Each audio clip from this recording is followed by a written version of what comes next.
We're off and running. Welcome to another exciting edition of Torah Study with Rabbi Perelmuter here in Long Beach, California. I welcome all my good friends here. Give them a big shout out. Yeah, there you go. You see, an enthusiastic crowd here today. Very enthusiastic. Today is a special day because we are going to suspend our normal Torah study that we usually do, and we're going to call it the Passover Special Edition.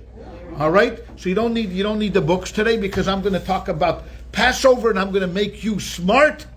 And so when you go to your seders, and the first seder is going to be on a Friday and a Saturday night. If you're there with your family, you'll be able to regale them with all the knowledge that you're getting here today.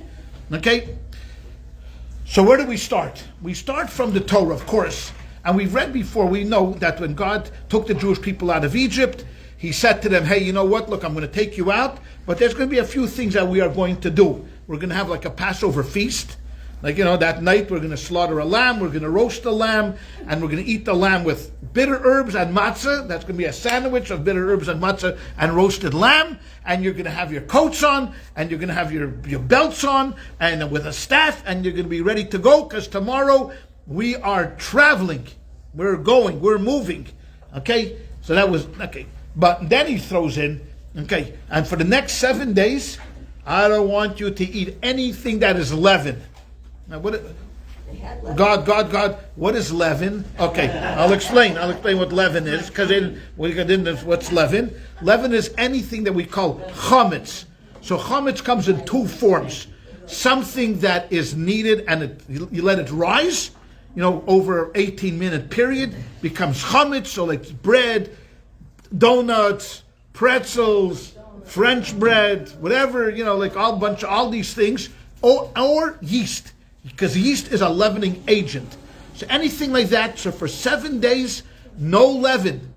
But not only the no leaven, God says that if I do find leaven, even the smallest amount, it's a terrible sin. It's worse than who knows what. So what happened over the years? We become obsessed with Pesach cleaning. So if you grew up in a traditional home, and about right after Purim, which is a month before Pesach, your mothers, primarily, but now also mothers and fathers, started to say, all right, children, guess what's coming up? Pesach. And we have to start cleaning. So everybody goes into the room, start checking your pockets, starts cleaning this, start cleaning that. And now we've become obsessed with the cleanliness about Pesach. And we go, some people go way far off. A dust is not chametz. Okay, dust is not chametz. People are worried about, I get rid of all the dust in the house. It's not chametz. Okay? And children are not slaves. Because, we put them underneath there. Go underneath and start scrubbing and this. I'll tell you a little story. Okay? Because the story you're going to remember. Everything else, who knows. But the story you'll remember.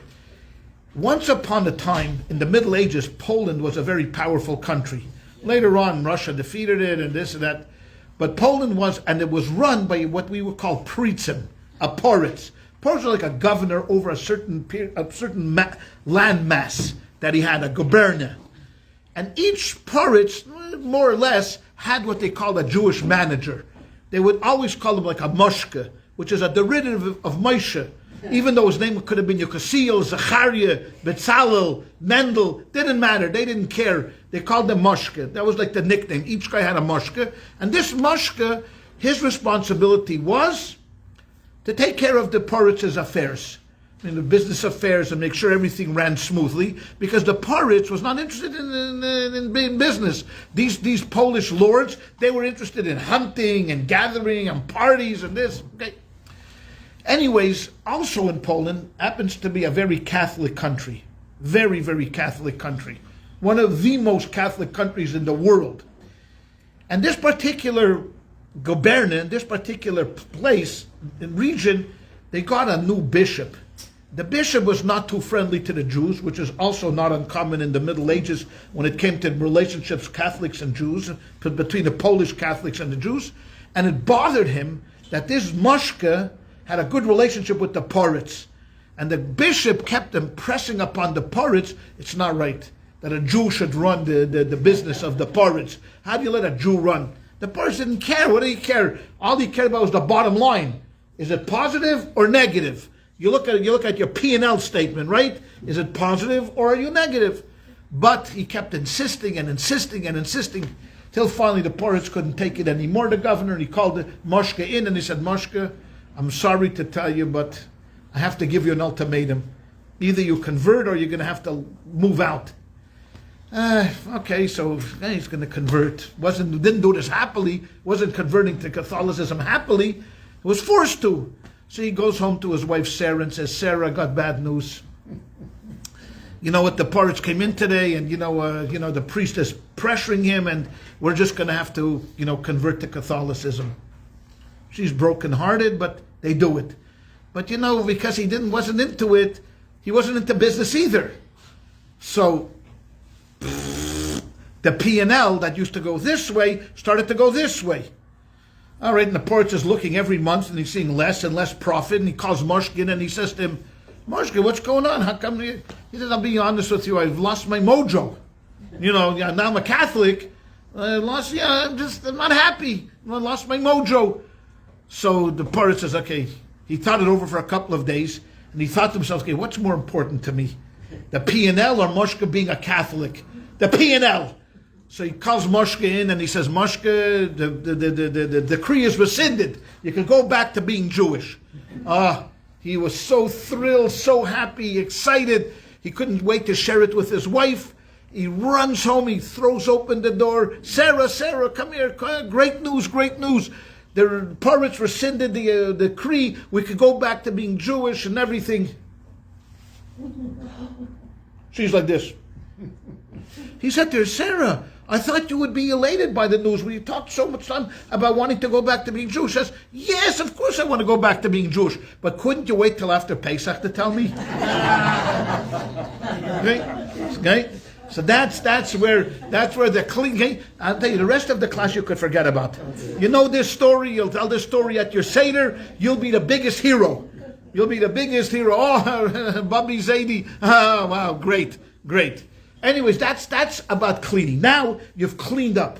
Now we're ready. So we need a few articles to get because we're going to have a Seder. What is it? What's the word Seder mean? Order. It means order. Why is there a Seder? Because we're going to have to go through 15 steps. 15 steps in order to fulfill all of our obligations. Because what are our obligations? Let's talk a little bit about that. Number one is eating matzah. That's biblical. Because in the Torah it says, matzahs, you have to watch the matzahs, and every year you should eat the matzahs. Okay? So that we have to have. So you have to have at least 2 or 3 matzahs at the Seder table. Preferably 3, maybe more, but if you can get shmur matzah, okay, fine. If not, you get stripes matzah, whatever it is, but you have to have matzah. That is biblical in nature. Number 2 is bitter herbs. Bitter herbs is not biblical anymore. It used to be. But after the destruction of the temple, when we don't have the Korban Pesach, we don't have the Pesach sacrifice, there was a disagreement among the rabbis, and they said, you know what, we'll leave bitter herbs, but it's rabbinical in nature, which doesn't matter to us. What's the difference if it's rabbinical or biblical? We have to have bitter herbs. Now, what are the bitter herbs that you're going to prepare? Horseradish. You take the root of the horseradish and grind it until your eyes are crying. Okay? Then we'll know that it's really bitter herbs. Okay? We, Chabad, we kind of cheat a little bit. We use the grinding, but we dress it in a piece of endive. You know what endives are? Our lettuce. So you take a piece of lettuce, you sprinkle the horseradish, you roll it up, and that's our morer. You're also going to need wine, because it's accustomed to drink 4 cups of wine this night. Now, what does that mean to drink 4 cups of wine? You have to have a minimum that's considered a cup. You can't just take a sip and fulfill your obligation. It's got to be like around 2 to 3 ounces each cup. So at the end of the evening, you're you're nice and tired or drunk, one of the two, or both. Okay, so you have to have 4 cups of wine. So you're going to need matzah, wine, bitter herbs, and a few other things we're going to make around this. We're going to need an egg, because we'll get to the egg in a moment, and you're also going to need a potato. We'll get to the potato in a moment, and you're also going to need salt water, and you're going to need Did we talk? Okay, the potato could also be could be substituted for either onions or parsley. Some people use that. That's going to be for the on the Seder plate for karpas. And I think that's that's everything you're going to need. Thank God that Marcy's here. Okay, so we have the Seder plate, and you have all of these things that you put on the Seder plate. Did I not say charosas? What was wrong with charosas? Why poor charosas? I almost forgot. There's charosas, which a number of ways of making the charosas, which is we have wine. You come home, the Seder plate is made, the wine is there. Okay, ready for the 15 steps. Step number 1, what are we going to do first? Are we going to eat the horseradish? No, come on, that wouldn't be right. The first thing is, like most of Jewish events, we're going to drink a cup of wine. The first cup of wine is going to be what we call Kadesh. We're going to sanctify the day with a cup of wine. Even though during the service, we've already sanctified the day, but it's nice now to sanctify the day again with a cup of wine. We're going to have first a blessing of Bora Priagafen, and then we're going to sanctify the day. And because it happens to be Saturday night, we're also going to make what we call Havdalah. So you're going to have 2 candles there, and you make the blessing over the candles like you do every Saturday night. No spices. Normally on a Saturday night when you make Havdalah, you take spices, no smelling of the spices, and you make the Shechiyonu. You sit down, and then you drink it. Now, the way to drink it is you have to lean when you're drinking. I don't really do this, but you have to kind of feel free. I don't know how this feels free because I'm like sliding down, but you have to feel free like a free man, so you drink it while you're reclining a little bit. Okay? Now that's already your first cup. We already did to the left, right? To the left. Always recline to the left. Because you recline to the right, you'll choke. So don't do that. Well, because you have 2 pipes down here. One is your breathing pipe, and one is your feeding pipe. You want the food to go down the feeding tube, not your breathing. So if you go like this, you're going to cut off your breathing tube. It's going to go down your esophagus. I'm not responsible. You're on your own. You're on your own then. Okay. All right. So you lean to the left. Lean always to the. This is not political. Okay? I'm not talking about politics here. I'm talking about just drinking the wine. I don't want anyone to get any impressions. But here, it's Kaddish. Okay.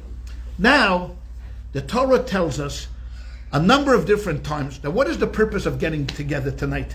The purpose of getting together tonight is to retelling the story of Egypt. And who are we telling the story to? The children. So tonight, it's all about the children. Now, how would you, if I asked you to define children, what would you say? Of all ages. There you go. Thank you very much, Linda. Exactly what my point is. Children do not mean young in years. It means young in spirit. And who's young in spirit? You could be 2 to 102. After 102, you're on your own. But from 2 to 102, you're always considered children. As a matter of fact, our custom in Chabad, when we get to the 4 questions, is to say, Daddy, I would like to ask you the 4 questions. Now, what if your dad's gone? You continue saying that. Daddy, I would like to ask you the 4 questions, or even, doesn't matter how old you are, even if there's no children there. What if you're alone and you're having your Seder alone? You still say it because we are all children. Each one of us, I'm looking around the room. Yeah, we were all born of mothers and fathers. No one fell down from heaven. Good. Okay? And so it's all about, but the Torah insisted on, when we say tell your children, it means your young children. So tonight it's always going to be about children, and we think about young children, but make no mistake, the inspiration and the responsibilities still are upon us, even though we're not 8 years old or 7 years old. Okay. So we're going to do things tonight that we generally don't do. Like, for example, the next step, karpas. Now you say, what was it, Rabbi? Wait a minute, karpas is not the next step. Karpas is the 3rd step. There's a step between kiddush and karpas, which is called urchatz. Urchatz is washing our hands. Now, why are you washing your hands? Because you got wine on them, right? No. That you could use a napkin to wipe off your hands. The reason we wash our hands is the same reason why do we wash our hands before eating bread. The reason we do that is not only because of cleanliness, and it's good to have clean hands, but there's a whole idea of having, when the temple stood, about having pure hands while eating. And you're washing your hands to purify them. Now the question is, because karpas is going to be dipped, I'll get to that in a moment, it's going to be dipped in salt water, there's a question among the codifiers whether we have to wash our hands or not when dipping something in water. Do you have to have purity, not have to have purity? So they decided, wash hands, but no blessing. Because normally when you wash your hands, you make a blessing. If you didn't think Judaism is technical, just come to a Seder, okay? Then you'll find out how many technicalities there are. So we're going to follow this. Everyone's going to get up. We're going to go to the unless you're the kind of person where people bring you the water. But most of us will get up. We'll go to the kitchen sink. You wash like you wash for bread, but no blessing. So since there's no blessing, you can speak. Because later on, when we wash for the matzah, okay, that's how you communicate after washing before eating the matzah. Okay? So now comes karpas. What is karpas? If you could tell me the root word of karpas, you'll win a prize. Because a lot of people don't know, but karpas is a vegetable. Okay? And it's going to be dipped. Why do we do this? There's no reason except for the fact that we want the kid to say, why are we doing this? We want to get the kid's attention. That's the entire reason for eating karpas. So what are we going to do? We are going to take either a potato or an onion or parsley, whatever is in your thing, and we're going to have a bowl of salt water, which is very delicious, and we're going to take that potato and we're going to dip. We use potatoes because we come from Eastern Europe. What did they have? Potatoes. What did they have for the main course? Potatoes. What did they have for dessert? Potatoes. There you go. Thank you. Okay, bulbous hein, bulbous morgen. There's potatoes today, potatoes tomorrow. It's all about potatoes. Okay? Take the potato, we dip it into salt water, and we eat the potato, making a blessing over the potato. Okay? And this way we fulfilled already one of the commandments of the Torah, that is, tell your children about tonight. But most of us, if we're 8 to 10 years old, you know what we're interested in? Dafikomen, stealing it. Right. That's the only thing we care about in the whole Seder. Who cares about a story of the Jews? I heard it last year, 2 years ago, 10 years ago. So by this time already, the kids are anxious, so you got to get them involved in the Seder. That's what we're going to do. We're going to dip the karpas in the salt water, and we're going to make the blessing. Okay, so now we've done step number 3. Okay, ready to go to step number 4. I'd asked you before to prepare 3 matzahs. The matzah should be whole. We're going to take the middle matzah out, crack it into 2. We'll put 1 piece back in, and one we're going to set aside for the afikomen, which the kids are going to steal, and they're going to bargain with you for getting a little gift. Okay? Some people have a different custom, because we don't like the idea of teaching children how to steal. There were many rabbis that didn't like this whole custom of stealing the afikomen. Teaches kids that if you steal, you're going to end up getting a reward. So what we do now is we hide the afikomen, and if the kid who finds the afikomen gets a little gift. Okay, why are we cracking the matzah? Because matzah is called lechem oni, poor man's bread. Not to be confused with the price you pay for shmura matzah. Because that's called poor man's bread, because after you pay, you're a poor man. Yes. That's matzah shmura. Okay? But the matzah has to be, because we're broken. I mean, the people came out of Egypt, they were broken. Lechem oni, it was the bread of affliction that we ate. So the cracking of the matzah represents that kind of an idea, that it's a broken matzah, a poor man's matzah, and therefore we put a half a matzah back in, and half a matzah we keep. Okay. Then we get to the main part of the Seder, which is the Magid. Magid is telling the story of leaving of Egypt. This takes a while, and this is one of the hardest steps, that if you have relatives or friends, this is number 1, 2, 3, 5. Step number 5, if you have relatives or others that are not familiar with the Hebrew or whatever it is, I would suggest get your Haggadahs, both Hebrew and English.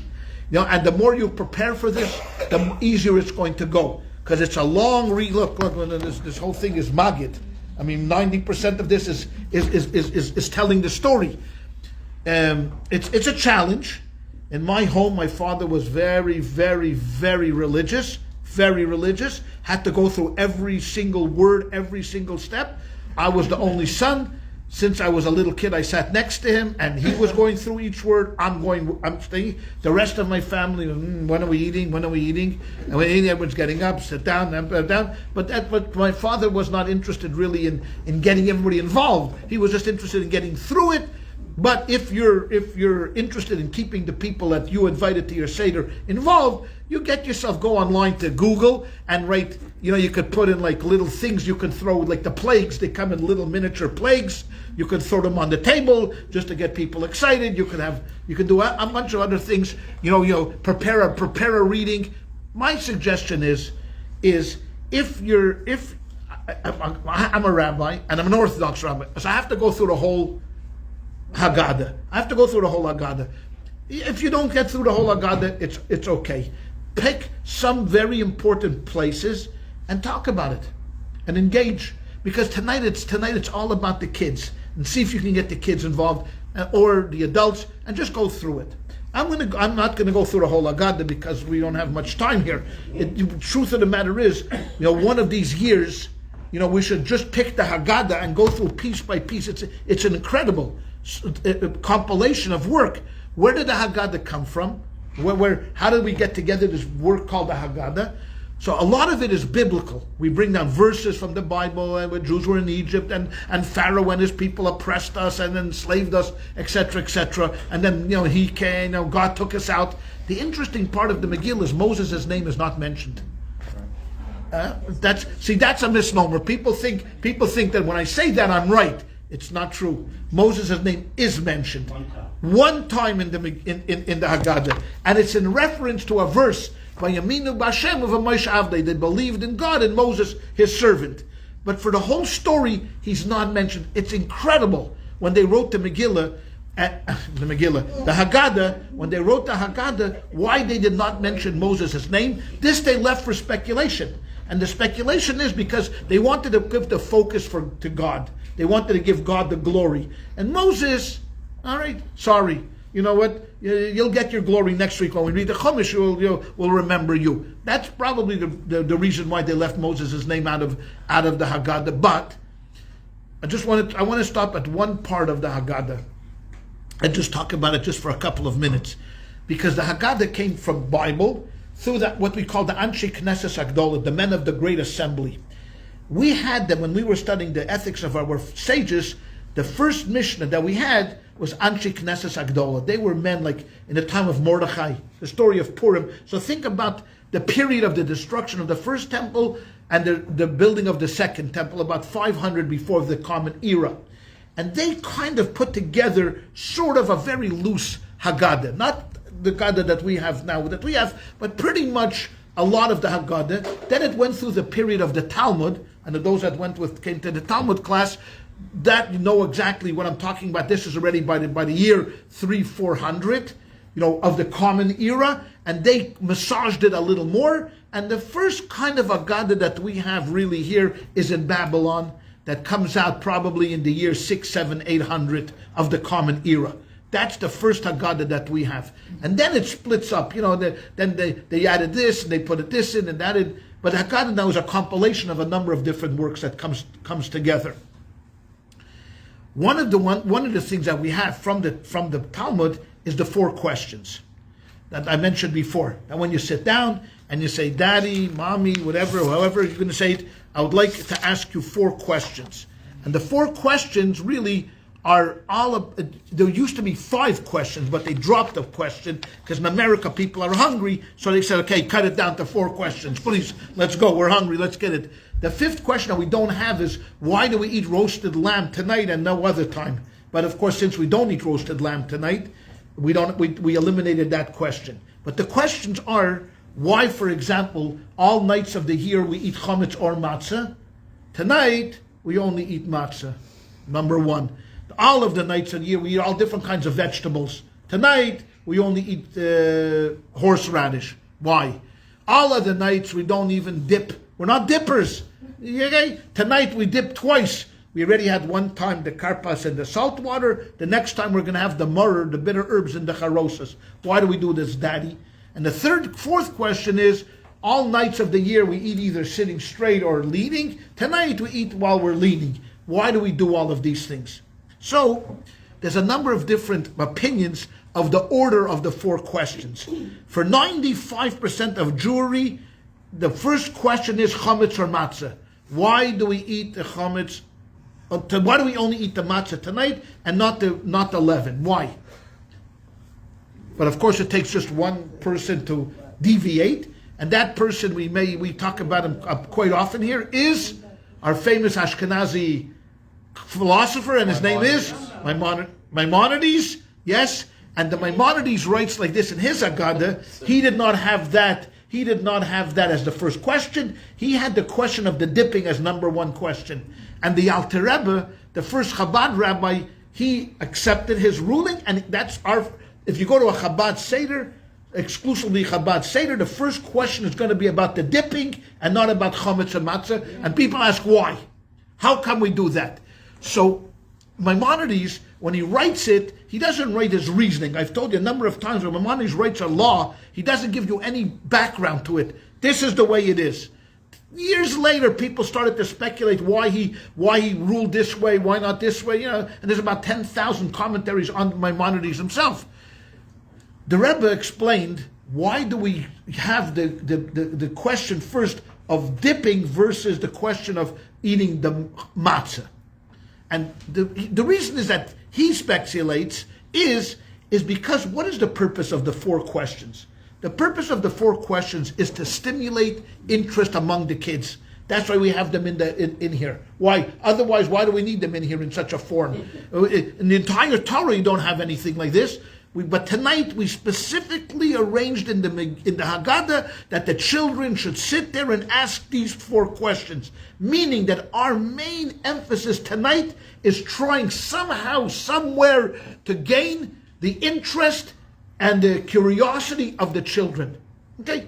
So if you go through all of the questions, which is the most curious one? The third one is the most curious one, because a kid goes to school, he learns already in the Chumash that there's a mitzvah of eating matzah and not eating of the bread. So he knows it. But what the strangest thing we do tonight, one of the strangest things we do tonight is the dipping. Why do we take a potato and dip it into salt water? It doesn't make any sense. It has no connection to the holiday whatsoever. At least eating of the matzah makes sense, because the Jews got out, they fled quickly. We grabbed matzah, we didn't have time to bake it. The bitter herbs make sense. Why? Because we were oppressed and we were degraded, and all of that stuff makes sense.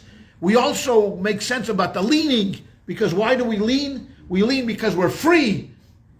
I don't guess in those days, people, the royalty used to eat leaning on a couch. So we adopted that as a leaning state. That all makes sense to the youngster. The one thing that doesn't make sense to the youngster is the dipping.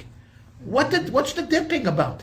What's the dipping? So the salt water, we say to ourselves, why do we have salt water there?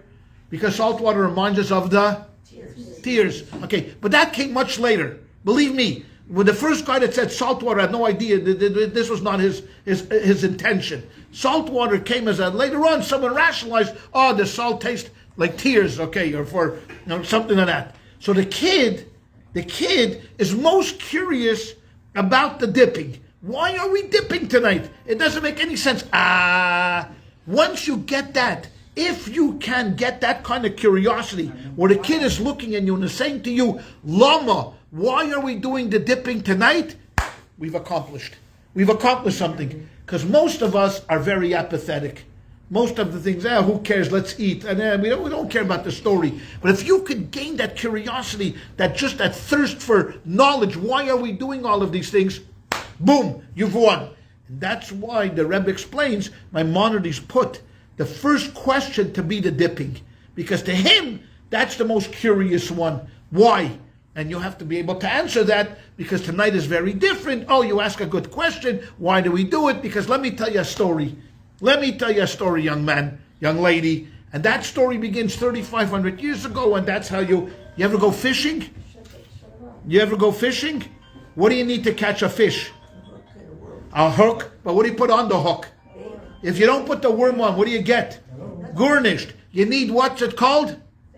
There you go. So what is the dipping? Bait. There you go. The dipping is the bait. The bait. And then slowly but surely, once the kid says, Lama, why are we doing this? Shh. Now you have an opening, you could jump in and start telling him the story. And that's why, see? So when you go to the Seder, I know your families are probably 100% going to say the story of chametz and matzah first, are going to have that as the first question. But you could pop up and be the scholar at your can you imagine that? You will be the scholar at your table when you raise your hand and say, I would just like to add something over here. I know that Maimonides differs in his opinion to this. They're going to go, wait, you know Maimonides? You say, of course, I'm very familiar with Maimonides. And Maimonides says that the order is slightly different. What's the Maimonides' order? And you will then say, Maimonides uses question number 3 as question number 1. Ooh, look at this big shot that we have here around the table. We have a professor. She goes to Rabbi Perelmuter's class. Look at that. She's now a scholar in residence. And they'll say to you, why is that so? Why did Maimonides pick that? And you will answer, because that's the most curious one. You will be the hero. You are going to get the best seat in the house if you do that. All right? So you got that. The rest of the Haggadah you can. So what's the answer?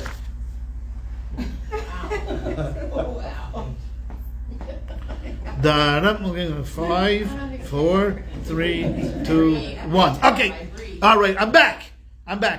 I just gave you the answer. But that's not good. The answer is because that's the most curious thing. And No, it has to be a reason. a reason for what?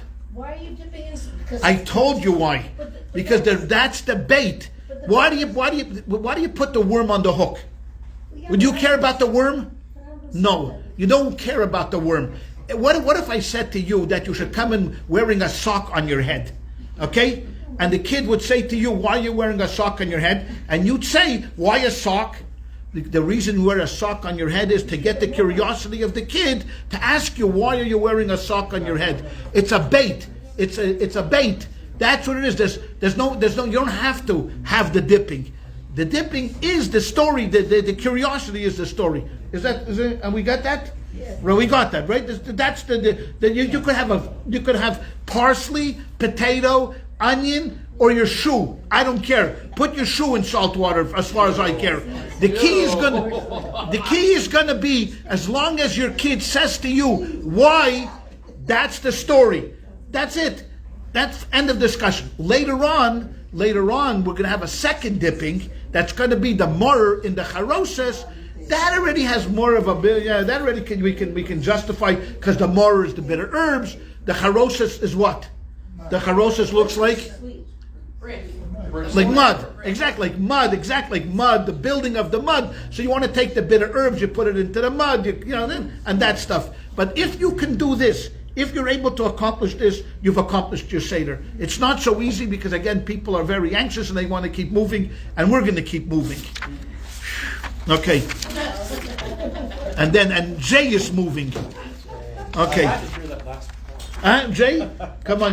Did I give you something good? I had to hear that last part because I'm going to share that with my students today. There you go. And you're going to give credit to whom? You. Oh, I thought that. Okay. I just want to make sure. My monitors too. Oh, my monitors too. Okay. So now we're finished with the story of the Haggadah. Everybody is now calm. We're just going to go through. We finished with the Haggadah. We finished with Magid. I mean, there's so much to talk about, but I want to get to the other mitzvahs that we have to do tonight. So we told the story. And the Jews got out, and God saved us, and we're so thankful for it. And this became the seminal event in Jewish history that we get together and we're celebrating tonight, and we are part of that. That's the key. The key of the Haggadah is making the story personal. Okay, if it's just for somebody else, you don't relate. To be honest with you, if I came to a culture that I really had no connection with, and I heard a wonderful, beautiful story, it's nice. It's a nice story, but what does it have to do with me? The key tonight is making sure that you understand that you are part of this legacy. That 3,500 years ago, the first Perelmuter walked out of Egypt, and subsequently the next Perelmuter and the next Perelmuter. And we today, this Perelmuter generation and the next Perelmuter generation, are the golden link of Jewish tradition. That each generation gets a little gold chain and becomes part of a long, long, long chain. And you are part of that. And if we can get our kids to buy into this, that we actually have a vested interest. It's just not a story about emancipation. If you tell me about emancipation of a lost tribe somewhere in Yakutsk, somewhere, who knows there. Okay, it's a nice story. I'm happy for them, but it has no connection to me. But this story has a definite connection to me because this was my grandfather and my grandmother. They actually walked out of Egypt. They spent 40 years in the desert. They came into Israel. They settled in Israel through thick and thin. They were able to survive. They made a commonwealth.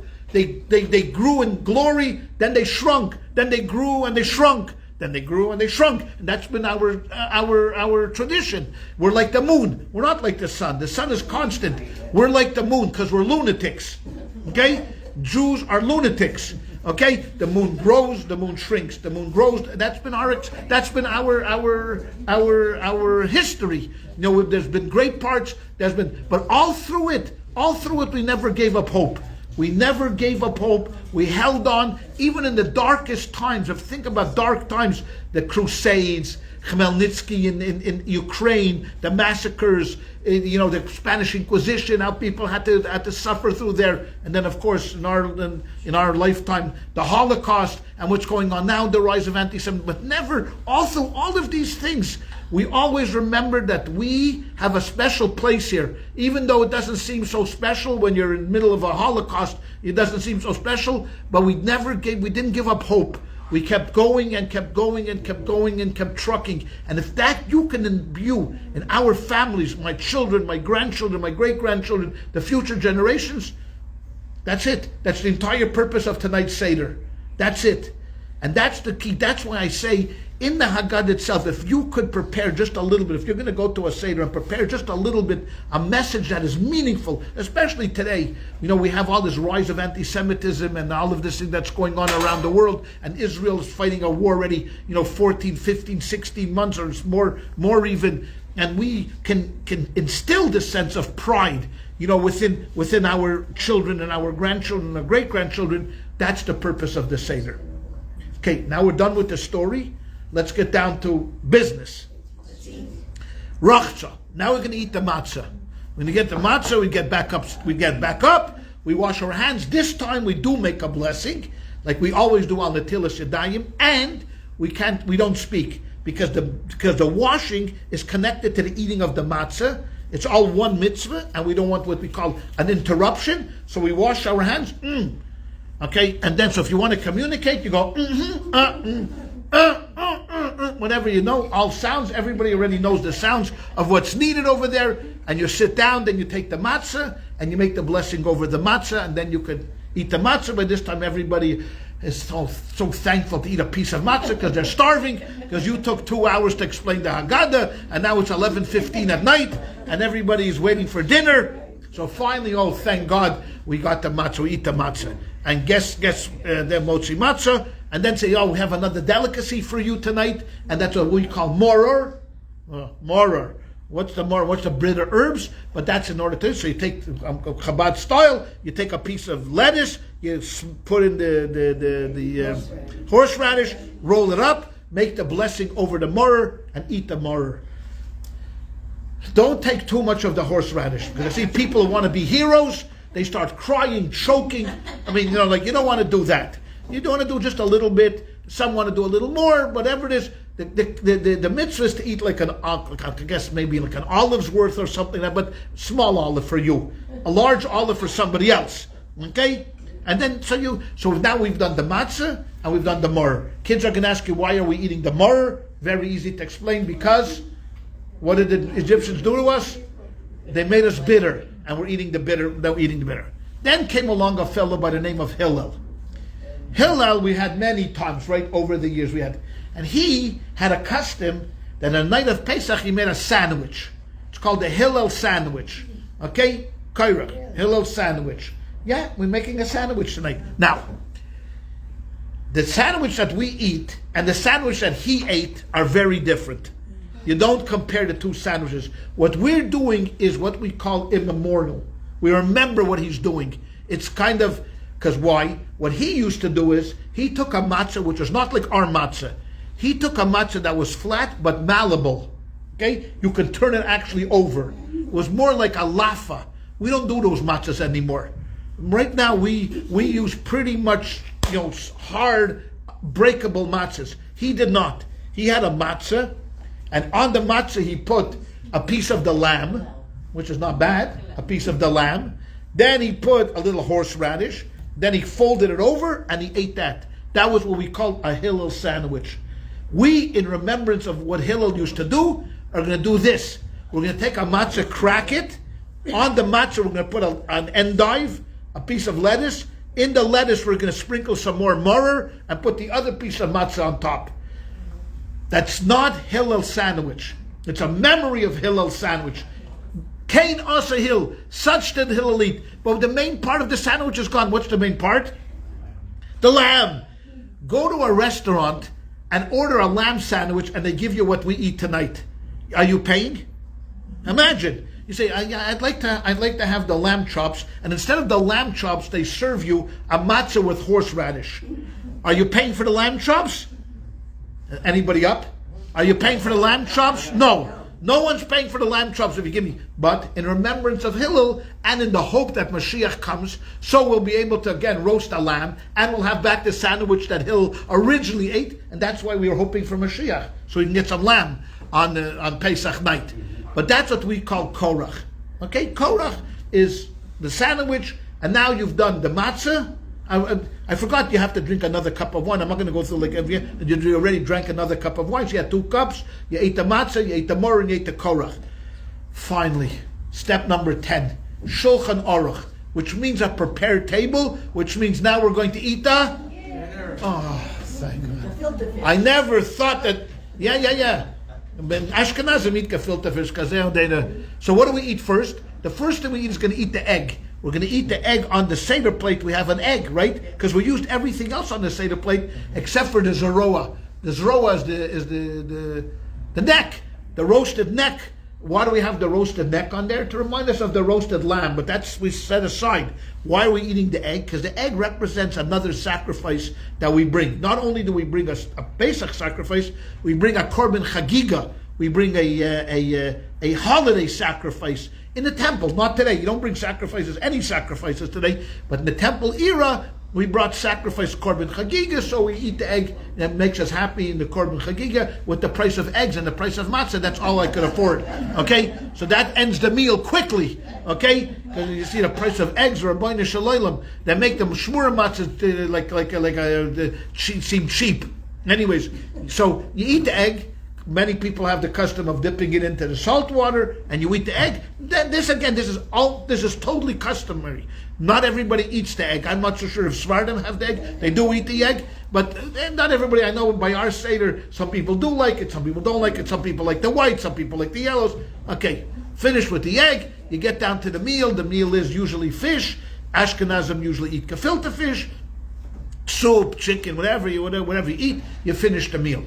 Okay, but now the meal is not done because we have one thing left that we need to eat the meal before we do grace after meals, and that is the afikomen. Now I don't know where my afikomen is. Where is my afikomen? And I can't go further. I can't finish the seder unless I get my afikomen. So then we have to look over the whole house. Everybody by this time is now crying because one kid found the afikomen, the other kid hid the afikomen. He's screaming at him, and they're screaming at them, and all of that stuff. And you know what? And no one knows what's going on. I'm angry. My wife is angry. I'm angry at her. Where you put the afikomen? Why'd you hide it? Why didn't you get it? And half the afikomen is gone. It's a ganz and tumult. What's going on? Half the guests have left by now because after dessert, kishmir afikomen. Yeah, goodbye. I'm out the door. It's already 1:30 in the morning. Goodbye. They've left, so it's only you, your wife, and screaming children that are left for the afikomen. But it's part of the Seder. I gotta have the afikomen. So now 4:00 in the morning, I finally get the afikomen. They finally cough it up. Okay, so you eat the afikomen. What you do is then you say grace after.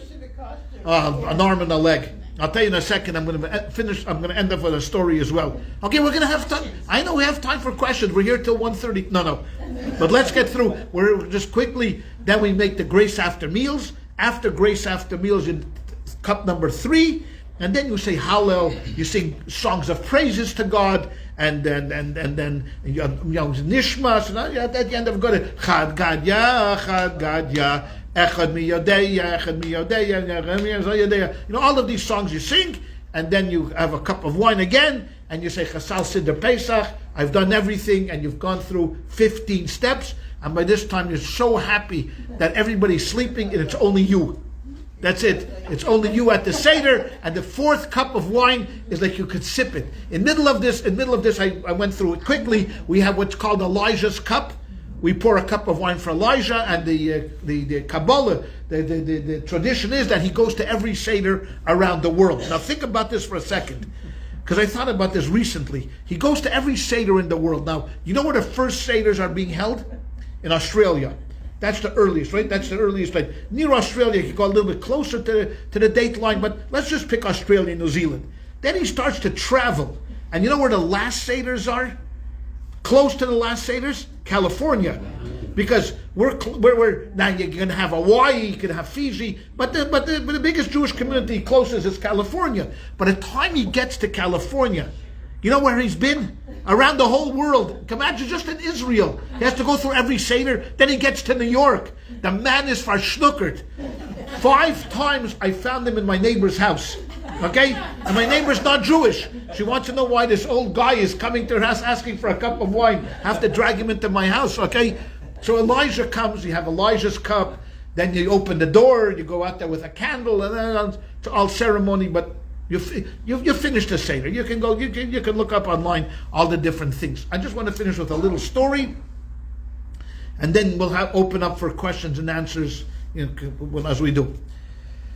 This went back maybe, I don't know, he was 8 and now he's 34, I don't know, 24, 25 years ago, okay? I'm a rabbi, so we have a little Seder in our house that we invite many guests. This was before we had the Shul. Anyways, we have this. My youngest son, Label, went to the Hebrew Academy, and he was in 4th grade, and his teacher at that time taught all the kids the 4 questions with the Yiddish translation. This was very dear to me because I spoke Yiddish at home, and my son Label is the youngest. All my children went through this, but my son Label now is going to say the 4 questions in Yiddish, the youngest of the bunch. We set up the tables, everybody's gathered it. My son Label has his agada that he made in school. Here I'm sitting. He puts his agada next to me with a big fat smile on his face. Because someone asked me how much should I pay for the Afikoim, and that's why I'm telling you the story. Okay? So people start to come for the Seder. I'm very excited this. And then of course, as always happens, you have uninvited, not uninvited, but people that never made an RSVP. I see, one of my big supporters. So I see a guy come in, a very close friend of mine. There's no place. So I tell my son, Label, do me a favor. Take your Haggadah and go sit next to Harriet over there. Put it. He gives me a look. This was his night. He takes his Haggadah. He is so bloody angry at me for kicking him out of his seat that he throws the Haggadah down on that seat and he runs into his room. He's not coming out. He's not coming out. I don't know how to deal with this. Okay, I know I did something bad, but I don't know how to deal with this because I Seder I have to run. I finish the Seder. I go into Label. I say to him, so sorry, Chatasi, Avisi, Pashati, I sinned, I did this, I did everything, okay? The next day, I go to Shul. This was before we had Shul by the Shul. I was still an associate rabbi over on Atlantic Avenue, the Shul. And we had a rotation of rabbis, and it was my turn to speak. That's Pesach. So I get up there and I say, you know what? In the Torah, 54 times there's a prohibition against idolatry. 54 times. It's the worst sin. No other mitzvah has 54 times where there's a prohibition.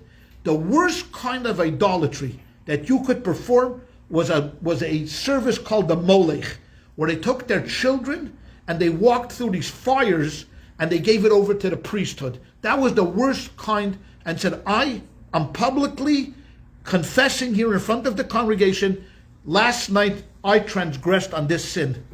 I sacrificed my own child for my ego. Why? To make this fat guy happier?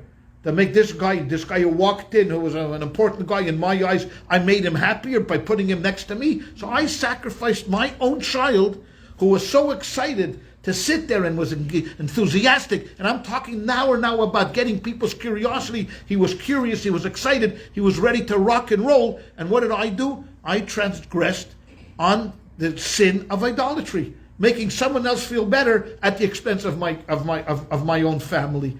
And that was a big lesson to me as a young rabbi in life, that you know what, your family are not slaves. Your families, okay, so what's the bottom line? The bottom line is, someone asked me, how much did it cost me? You know what this cost me? Oh, a fortune. Disneyland, okay, Knott's Berry Farm, Magic Mountain, Universal Studios. The guy had me. He had me in a chokehold. He took full. I'm just joking. I don't know what he got out of me. But the lesson is a true lesson. The lesson is that sometimes we sacrifice our families at the expense of someone else, because we think to ourselves, oh, you know what? It's all about ego. It's nothing about we want to feel good and make someone else feel good at the expense of our families. We should never do that. And it took me a hard lesson with Label, to learn that. I think now he's forgiven me. I think that 25 years have passed, that he has forgiven me. But it's a good lesson in life to know, don't sacrifice your families. We have a couple of minutes. We're going to stop over here, as we have at the end of recently, for some questions. If anybody has any questions, if, and this is a big if, I'm not putting any restrictions, if we could focus it on Pesach, would be better. But I'm not, go ahead, Marcy. They're all Pesach. Here we go. 1 second, let me get comfortable. Yes, please do. So the Haggadah we use, which is from way back in the day, English and Hebrew, the order of when you're eating the matzah. So it's matzah maror first. After the Haggadah. You're talking about after we read the Haggadah. Then we eat the matzah. We don't eat the matzah. The matzah comes after the storytelling. Yes, after the storytelling. Correct. So then you have, okay, we get screwed up about the Hillel sandwich, so I'm going to write it down.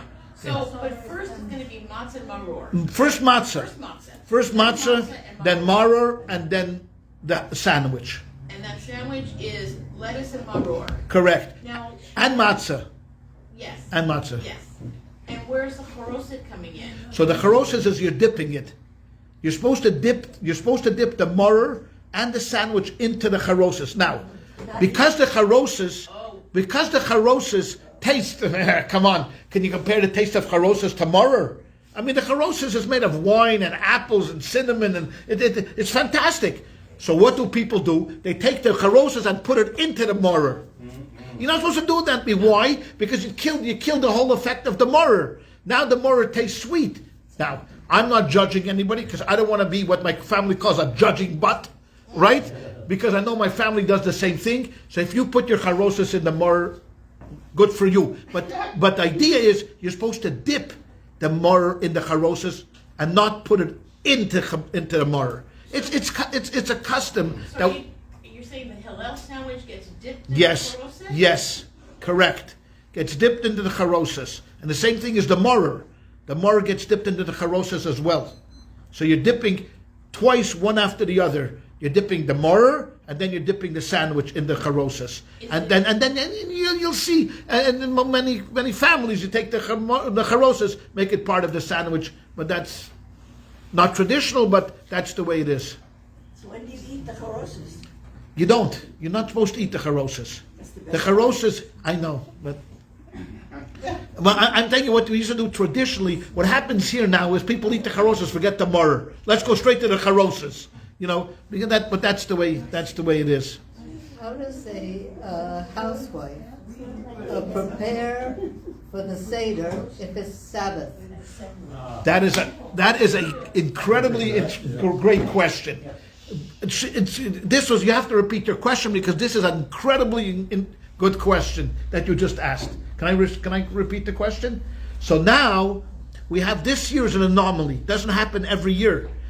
Erev Pesach, the eve of Passover, is on Shabbos. Okay, doesn't happen every year. It's a quirk in the calendar. We asked the question: how do we prepare for the Seder when it's Shabbos? It's a brilliant question. It's a great question. You can't.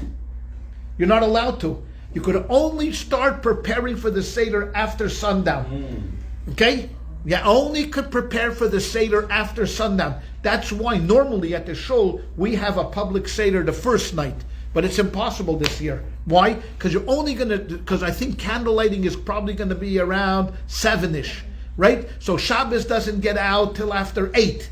Meaning that, let's say 8:15 is Shabbos gets out. You could only start preparing all of these things unless you do it from Friday. You could do it on Friday, you can prepare. But on Shabbos itself, you cannot prepare for anything for the Seder. You can't do anything. You can't make the charoses. You can't make you can't cut the potatoes. You can't do anything. 8:15, the sun goes down. Shabbos is over. Start preparing. And I know it's the traditional, plate is not that difficult. Right, to prepare. Right. But it's the rest of the. Yes. It's a hassle. It's a hassle. You have to be very careful not to do it on the Sabbath, but you do it afterwards, and you start a little later than normally. That's the thing. So anything you can prepare on Friday, prepare. And also, even on the Sabbath itself, we're supposed to eat a certain meal in the morning. How do you eat the morning meal? Because you can't eat matzah, because matzah you're going to eat at night. You can't eat bread. So many shuls, not our shul, but many shuls are going to have services that Saturday at 8 o'clock in the morning. They're going to finish services, run home, and have one little challah outside, and you're going to wash, eat that challah, throw away the remnants, and that's it. And then for the one advantage there is you come to the Seder well rested. That's the one thing. Because normally you come to the Seder, you're working all day, the eve of Pesach, you're making everything, you're doing everything. Here you have the whole Saturday to relax. So at the Seder itself, you're refreshed, you're happy, you're excited. But that's a very good technical question. Go ahead, Marcy. So, as far as getting all these things that are kosher for Passover. Yes. Yes. Issue with this. Okay. So how is tea, coffee, sugar? What are they doing in those factories that all of a sudden is kosher for Passover? We were at Cambridge Farms the other day. Right. Twice the price. Yes. Of course, is what I think. What are they doing in those factories to really make it kosher for Well, Passover? they have a mashgiach. The factories have a mashgiach. So you have a supervisor. So they're just making sure nothing comes in there, nothing gets into the tea, nothing gets in. Now the best thing to do, because it is so complicated, which things do need a supervision for Pesach, some things don't need supervision for Pesach, some things are just good without a OUP or an OKP. The best thing is to, there's certain things that you don't need. I mean, because you have to go online. I don't want to misguide anybody, but if you go online, if you like the things like sugar, you have to go online. Does sugar need an OUP? It may, yes, it may not. If it does, then you have it. Then because there's a mashgiach there. There's some things you don't need. It's good all year round, and it's good. There's no fear that something got in them, because the process is so pure that it's okay without a supervision for Pesach. So you could use it without the OUP. But there's a book that comes out, it's about this thick, all about Pesach products. Whether from toothpaste to sugar to olive oil. Yeah, it's a complicated story. One last thing. Sure. So, Maimonides being Spartan probably ate kidney oats. This is my. I'm sure. I don't know. I've never been to a Seder of his. Let me see. He may have not. Let me see if I have this straight. He says, do the third question first, and Ashkenazic Jews accepted that, and No, not all Ashkenazic Jews. Some. I said Chabad accepted it. basically Correct. Ashkenazic Jews, Correct. They accepted that Yeah. and made it their own. But they did not accept the thing about kidney oats. Well, no. Hold on 1 second. If Rambam would have written that kitnios is a mitzvah to eat on Pesach, that's a different story. What is that? He said, kitnios is the beans. Then the legumes that we don't eat, the Ashkenazim don't eat beans, corn, all these peanuts, and anything of beans. Now, if it was a mitzvah, meaning that there's a commandment to eat peas on Pesach, it wouldn't be hard. You wouldn't be able to forbid it because it's a mitzvah to eat peas on Pesach. Rambam doesn't care if you eat peas on Pesach. Rambam doesn't care if you eat a legume on Pesach. And as a matter of fact, I don't even know if he ate peas. For a matter of fact, maybe he didn't like corn, and he told his wife, whatever his wife's name was, don't make me corn on Pesach. That has nothing. One thing is, these are two separate things. The rabbis were given the ability that if they saw a need to make a border around a mitzvah, they were allowed to do that. So that's what the rabbis in Ashkenaz did. Because they were afraid of kidneys being mixed with chametz, they made this border. But that has nothing to do with a mitzvah. Again, if the Rambam said it's a mitzvah to eat peas, no one then it's a biblical mitzvah to eat peas. Like you can't prohibit matzah. If someone says it's prohibited from eating matzah on Pesach, you can have 1,000 rabbis can't do that.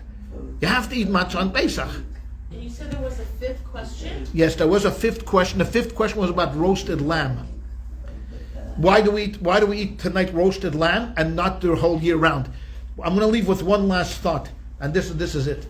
There were 4 sons, right? And 4 daughters. Today's it's equality. 4 sons, 4 daughters. Okay. What are the 4 sons? Wise one, the wicked one. I hate to call them wicked, but wicked. The simpleton, and the one that knows nothing. The Rebbe added a 5th son. Who's the 5th son? The one that doesn't come to the Seder. Here we go. You see? The wicked one, even as bad as he is, you know what? He's there. He came. His mother said, please, come to the Seder. Okay, he's there. He's cynical. He doesn't care. But he's there. We have a crisis here in this country that there's sons and daughters that don't even come to the Seder. And that, the Rebbe said, is our job to get the 5th son to the Seder, to go out there. We all know people, invite people, bring them in, encourage them. You can do a mitzvah. It will be the greatest thing that you can do. Eating the maror, eating the charaises, wonderful things, but in bringing another person in and educating them and inspiring them and getting them involved is the greatest mitzvah of all. So everybody have a wonderful, wonderful Pesach. A kosher Pesach, a happy Pesach. We'll see everybody in 2 weeks and thank you.